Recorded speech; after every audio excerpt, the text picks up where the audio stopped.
Hello friends, welcome to toppers world. 5ാം ക്ലാസ്സിലെ കൂട്ടുകാരുടെ ഇംഗ്ലീഷാണ് നമ്മുടെ ഇന്നത്തെ ക്ലാസ്. നമ്മുടെ ഒന്നാമത്തെ യൂണിറ്റ് ടെൻഡർ ടച്ച്. എല്ലാവരും ചാപ്റ്റർ വായിച്ചില്ലേ? നമ്മുടെ റീഡിംഗ് വീഡിയോ കാണാത്തവരുണ്ടെങ്കിൽ കാണുക. നമ്മൾ റീഡിംഗ് വീഡിയോയും അതേപോലെ full activities unit 1 full activities നമ്മൾ ഓൾറെഡി അപ്ലോഡ് ചെയ്ത് കഴിഞ്ഞിട്ടുണ്ട്. നമ്മുടെ യൂണിറ്റ് 1 17 ആക്ടിവിറ്റീസ് 17 ആക്ടിവിറ്റീസ് ആണുള്ളത്. നമ്മൾ ഫുൾ ആക്ടിവിറ്റീസിൻ്റെ ഒരു ക്ലാസ് നമ്മൾ അപ്ലോഡ് ചെയ്ത് കഴിഞ്ഞിട്ടുണ്ട്.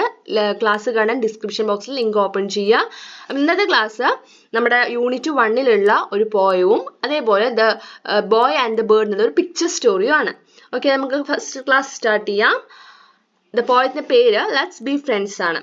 അപ്പോൾ എന്തിനെ കുറിച്ചാണ് ഈ പോയറ്റിൽ പറയുന്നത്? ഷെയറിങ്ങിനെ കുറിച്ചാണ് പറയുന്നത്. അത് നമുക്ക് പോയം റീഡ് ചെയ്യാം. Let's be friends, let's play together, having fun all together. Let's be friends, let's play together, having fun all together. എന്താ പറയുന്നത്? നമുക്ക് ഒന്നിച്ച് കളിക്കാം. നമുക്ക് ഒന്നിച്ച് കളിക്കുമ്പോൾ അതാണ് എന്താ സന്തോഷം, അല്ലേ? എല്ലാം ഒന്നിച്ച് ചെയ്യാം.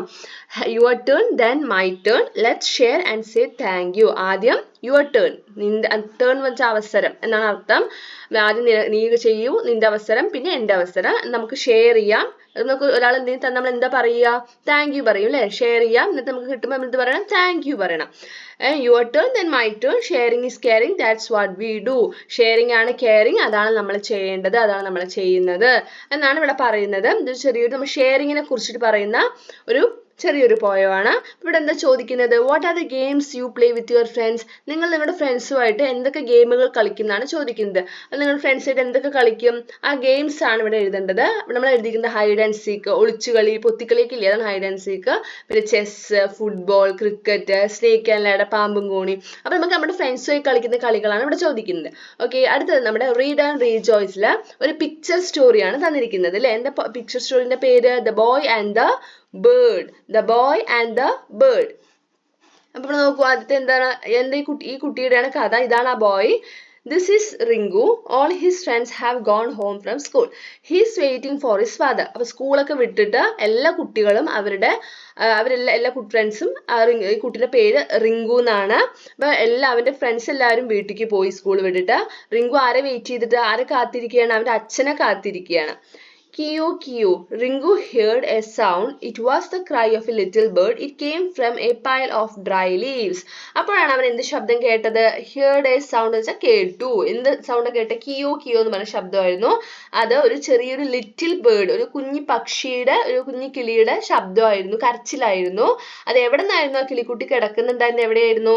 ഇലക്കൂട്ട, പൈൽ ഓഫ് ഡ്രൈ ലീവ്സ് എന്ന് വെച്ചാൽ കൂമ്പാരം എന്നൊക്കെയാണ് പറയുക. അതായത് നമ്മൾ ഡ്രൈ ലീവ്സ് വെച്ചാൽ ഉണങ്ങിയ ഇലകൾ. ഈ ഉണങ്ങിയ ഇലകളൊക്കെ കൂട്ടിയിട്ടിരിക്കുന്ന അതിന്റെ ഇടയിൽ നിന്നാണ് ആ പക്ഷിക്കുട്ടിയുടെ കരച്ചിൽ കേട്ടത്.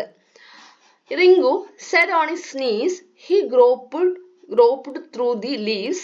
His hands stumbled on a poor little bird. അപ്പൊ റിങ്കു എന്ത് ചെയ്തു? ആ കിളിക്കുട്ടിയുടെ ശബ്ദം കേട്ടെടുത്ത് വന്നു. ആ ഇലക്കൂട്ടത്തിന്റെ, അതായത് ഇലക്കൂമ്പാരത്തിന്റെ അടുത്ത് വന്നിട്ട്, നീസ് എന്ന് വെച്ചാൽ ഹിസ് നീസ് അവന്റെ മുട്ടിനെയാണ് നമ്മൾ നീസ് പറയുക, കാൽമുട്ട്. ആ മുട്ട് കുത്തിയിട്ടിരുന്നു. ഹി ഗ്രോപ്ഡ് ത്രൂ ദി ലീവ്സ് എന്ന് വെച്ചാൽ ഇലകളുടെ, ഗ്രോപ്ഡ് ത്രൂ ദ ലീവ്സ് വെച്ചാൽ ഇലകളുടെ ഇടയിൽ കൂടെ തിരയണം. ഓക്കെ, അപ്പൊ ഞാൻ തെരഞ്ഞു. എന്താണ്? His hand stumble on A poor little birds. അപ്പൊ കൈ വെച്ചിട്ട് ഇങ്ങനെ തിരയാണ്. അപ്പോഴാണ് അവന്റെ കൈ ഒരു ചെറിയൊരു ലിറ്റിൽ ബേർഡ്, ഒരു ചെറിയൊരു പക്ഷിയുടെ മേലെ തടഞ്ഞത്.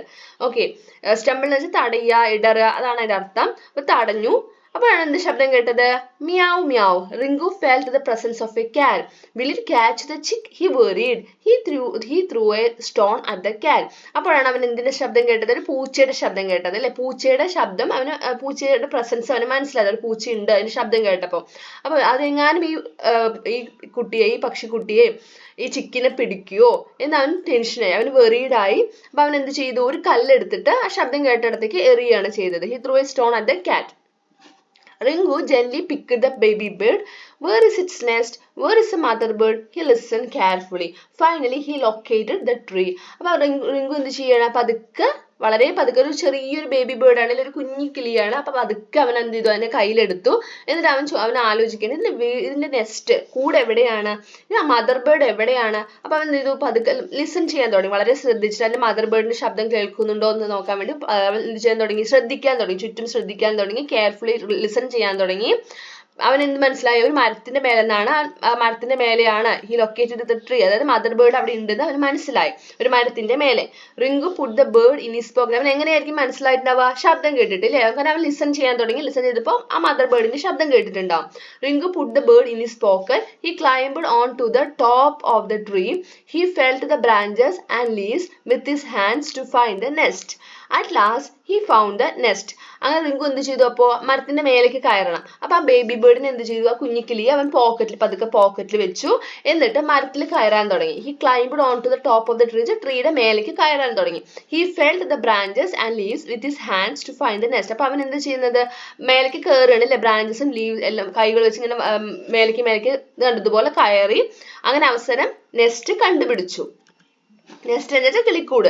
Rinku took the bird out of his pocket. He carefully placed it in the nest. The baby bird chirped happily. അവൻ എന്താ ചെയ്തത്? റിങ്കു എന്നിട്ട് പതുക്കെ പോക്കറ്റിൽ വളരെ ശ്രദ്ധിച്ചിട്ട് അവന്റെ പോക്കറ്റിൽ നിന്ന് ആ ബേബി ബേർഡിനെ എടുത്തിട്ട് അതിന്റെ നെസ്റ്റിലെ കൂട്ടിൽ കൊണ്ടുവച്ചു.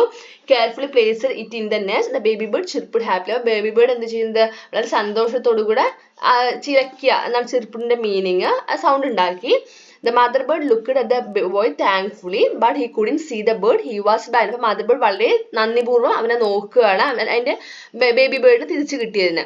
പക്ഷേ എന്താ സംഭവം? but he couldn't see the bird. He was blind. പക്ഷെ അവൻ ആ ബേർഡിനെ കാണാൻ പറ്റുമോ? ഇല്ല. കാരണം എന്താ? he was blind. അവന് കാഴ്ച ശക്തി ഇല്ലായിരുന്നു, അവന് കണ്ണ് കാണില്ലായിരുന്നു. he was blind. ഇതാണ് നമ്മുടെ The Boy and the Bird എന്നുള്ള സ്റ്റോറി. ഓക്കെ, അപ്പോൾ എല്ലാവർക്കും നമ്മുടെ സ്റ്റോറി ഇഷ്ടമായോ? നമ്മുടെ ക്ലാസ് ഇഷ്ടമായാൽ ലൈക്ക് ചെയ്യുക, അതേപോലെ നിങ്ങളുടെ കൂട്ടുകാർക്ക് ഷെയർ ചെയ്യുക. അതേപോലെ ഇംഗ്ലീഷിലെ മറ്റു ക്ലാസ്സുകൾ കാണാൻ പ്ലേലിസ്റ്റ് ഓപ്പൺ ചെയ്ത് നോക്കിയാൽ മതി.